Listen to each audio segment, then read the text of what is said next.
এটা করে দেওয়া হলো।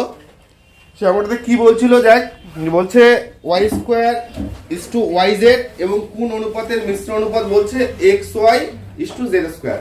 যারা পরে আসলি আরেকবার দেখে নে যে প্রথমে কি বলছে, যে আমরা ধরে নিলাম যে এই যে নির্দিষ্ট অনুপাত x square is to y z, এর সাথে যদি আমরা এম ইস টু এন এর অনুপাতটা করি, এর মিশ্র অনুপাত আমরা ধরে নিচ্ছি যে x y is to z square, মানে যেটা দেওয়া ছিল সেটা হলো। আমরা ধরে নিলাম এম ইস টু এন। কেউ যদি অনেকে যেমন বললি যারা ধরছিস এ ইস টু বি, কোনো অসুবিধা নেই, হ্যাঁ, মানে আমরা যে ডিজিট গুলো এখানে দেওয়া থাকবে শুধু সেই ডিজিট গুলো বাদ দিয়ে, মানে এক্স ওয়াই জেড বাদ দিয়ে যে কোনো ধরতে পারিস, এ বি বা পি কিউ, হ্যাঁ ধরতে পারিস। তাহলে এখানে কি হচ্ছে, আমি এম ইস টু এন ধরে সেটাকে করা হচ্ছে। তাহলে আমরা জানি মিশ্র অনুপাতে যেটা সূত্র, যে কি এই যে পূর্ব পদের সাথে পূর্ব পদ গুণ হয়, তাহলে এক্স স্কয়ারের সাথে গুণ হচ্ছে কত, এম, আর এদিকে উত্তর পদের সাথে উত্তর পদ গুণ হয়, তাহলে কত, ওয়াই জেড এর সাথে গুণ হচ্ছে এন। হলো, কথা বলিস না? এই যে অনুপাতটা এটা কার সাথে সমান, এই যে x y is to Z স্কয়ারের সাথে ইকুয়াল, তাহলে এটা সমান হচ্ছে x y is to z square. এটা ক্লিয়ার? এবার কি হচ্ছে, এবার ইস টু মানে আমরা ভাগ অর্থে ব্যবহার করি, তাহলে এখানে কি হচ্ছে এক্স স্কয়ার ইনটু এম, এদিকে কত হচ্ছে নিচে ওয়াই জেড ইনটু এন, আর এদিকে কত হচ্ছে x y is to z square. হলো, এরপরে আমাদের দেখ টার্গেট হচ্ছে এম বাই এন বের করতে। দেখ এম ইস টু এন আমাদের বের করতে হবে, এই জন্য আমরা কি করলাম, এই এম বাই এনটা এখানে রাখলাম, আর বাকি এই যে ওয়াই জেড আছে, তাহলে সেই ওয়াই জেডটা এদিকে কি হচ্ছে উপরে গুণ হয়ে যাবে, আর এইদিকে যে এক্স স্কয়ার আছে সেটা কি হচ্ছে নিচে গুণ হয়ে যাবে। X y by z square তো ছিলই, ওয়াই জেডটা উপরে গুণ হয়ে গেল, এক্স স্কয়ারটা নিচে গুণ হয়ে গেল। এবার উপরে দেখতে পাচ্ছি আমরা এক্স আছে একটা, নিচে আছে দুইটা, তাহলে কাটলে কি নিচে একটা এক্স পড়ে থাকলো। একই ভাবে দেখ উপরে আছে একটা জেড, নিচে আছে দুইটা জেড, তাহলে একটা জেড কাটলে কি আরেকটা জেড পড়ে থাকলো। তার মানে এম বাই এন এর যে মানটা সেটা কি থাকলো, উপরে হচ্ছে ওয়াই আর ওয়াই মিলে কত, ওয়াই স্কয়ার, আর নিচে এক্স ইনটু জেড, তাহলে এক্স ইনটু জেড। তাহলে আমরা এখান থেকে সহজেই পেয়ে গেলাম যে এম ইস টু এন এর যে অনুপাত সেটা কত, y square is two x Z. Clear? এবার এটা পরে আসলি, হ্যাঁ এটা অন্য খাতা থেকে টুকে নিস, হ্যাঁ আমি পরের অঙ্কে চলে যাচ্ছি। দেখ এবার এর পরেরটা হয়নি নাকি, হ্যাঁ এর পরেরটা কয়েকদিনের হয়েছে কয়েকদিনের হয়নি, দেখ এটা একটু দেখে নে, করে দিচ্ছি। যে এখানে তিনটা অনুপাত বলছে, টুকে নে পেজ নাম্বার 82 এর, হ্যাঁ 2 এর 6 নাম্বার অঙ্কটি, হ্যাঁ টু বলবি, হ্যাঁ 6 number x square is to কত, ওয়াই জেড বাই এক্স, আরটা কি y square is to z x by y, আর এটা কত জেড স্কয়ার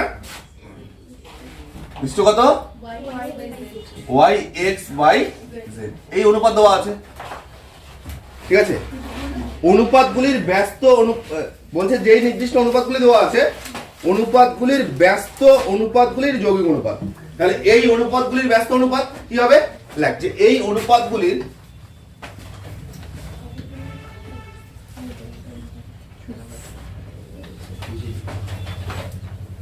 ব্যস্ত অনুপাত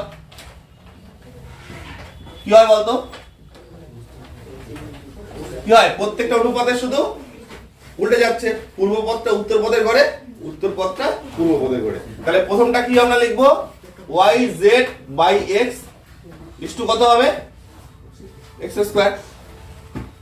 পরেরটা কি হবে, জেড এক্স বাই কত হচ্ছে, ওয়াই ইস টু কত, y square.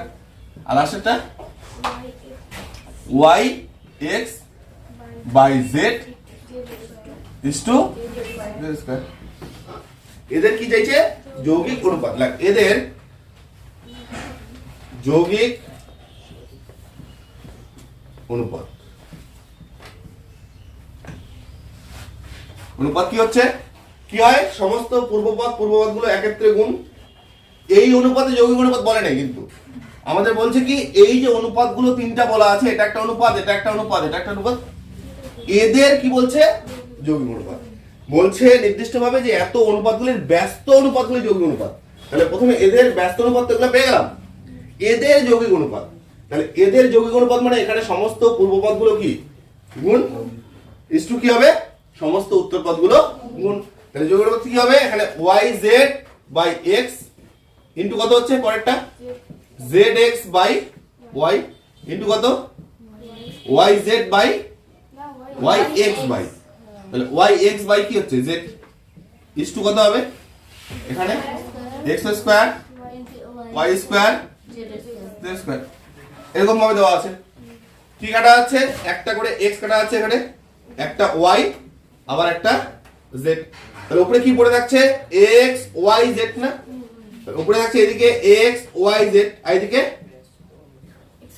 X square y square, তাহলে এইদিকে এক্স ওয়াই জেড একবার করে আছে আর এদিকে এক্স ওয়াই জেড কয়বার দুইবার, তাহলে যদি আমরা একবার করে দুই দিকে কেটে দেই তাহলে এদিকে কত থাকবে, এদিকে তো এক্স ওয়াই জেড কে এক্স ওয়াই জেড দিয়ে ভাগ দিলে কত 1 আর এদিকে এক্স ওয়াই জেড একবার করে কেটে যাবে, তাহলে কি হবে 1:xy কমপ্লিট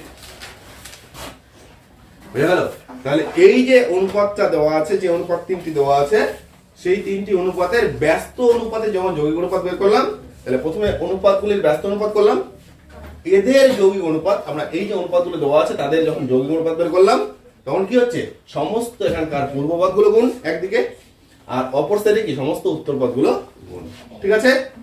আচ্ছা এবার হচ্ছে এরপরে কোনটা বললি 4 নাম্বারটা, না না 4 তো হয়ে গেছে এগুলো, হ্যাঁ 3 হয়েছে।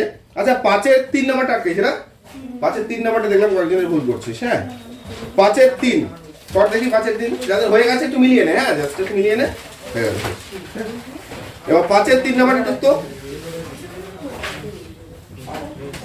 এটা ঢুকা হচ্ছে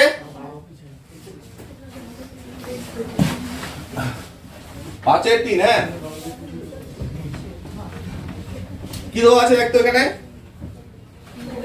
যে p/q কত দেওয়া আছে, p/q কত আছে 5:7, আরটা এটা দেওয়া আছে, আর ও p-q ও p-q দেওয়া আছে কত -4, এই দুটো কন্ডিশন দেওয়া আছে। এই দুইটি কন্ডিশন থেকে আমাদের p এবং q এর মান বের করতে হবে, সেই মানগুলো আমাদের বের করে পরে যে একটা রিলেশন দেওয়া আছে 3p + 4q, এই যে পার্টটাতে p আর q এর মান বসিয়ে দিয়ে মান বের করতে হবে। হলো, এবার আমাদের কাজ হচ্ছে এই দুইটার থেকে আমরা p আর q এর মান কিভাবে বের করব।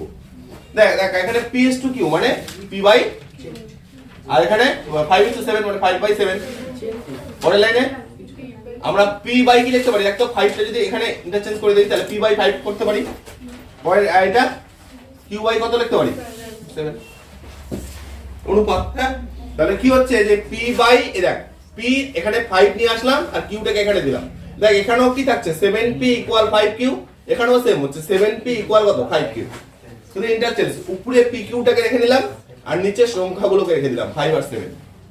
এবার আমরা এটাকে কি করছি ইকুয়াল, আমরা একটা ধ্রুবক ধরে নিচ্ছি যেটা k, হ্যাঁ ধরে নিলাম যেখানে k টা নট ইকুয়াল 0। এবার তাহলে p/5 এর মানটাও k, আবার q বাই যে 7 তার মানও কত k, তাহলে p/5 এর মান যদি k হয় তাহলে p এর মান কত হচ্ছে 5 * k, এই তো। তাহলে সুতরাং আমরা এখান থেকে পেয়ে যাচ্ছি p = কত 5k, ও q কত পাচ্ছি 7k, এরকম ঠিক আছে। তাহলে p এর মান এবং q এর মান যেহেতু পেয়ে গেলাম, এখানে যদি আমরা মানটা বসিয়ে দেই তাহলে সুতরাং আমরা এখান থেকে সহজেই পেয়ে যাচ্ছি p এর মান কত হচ্ছে 5k মাইনাস কত 7k, তাই না, ইকুয়াল কত হচ্ছে -4, তাহলে বা এখান থেকে আমরা পেয়ে যাচ্ছি -2k ইকুয়াল কত -4, মাইনাস মাইনাস গেল, তাহলে বা k কত 4/2, তার মানে হচ্ছে 2। আচ্ছা k এর মান যেহেতু 2 পেয়ে গেলাম, লক্ষ্য কর তাহলে k এর সাহায্যে আমরা কি p এবং q থেকে বের করতে পারি, তাহলে সুতরাং p কত পাচ্ছি দেখো 5k না, হ্যাঁ 5 * k এর মান 2, আমরা কত পাচ্ছি p এর মানটা হচ্ছে 10। এটাতে বস না, এটাতে বস। আচ্ছা ও q এর মান কত,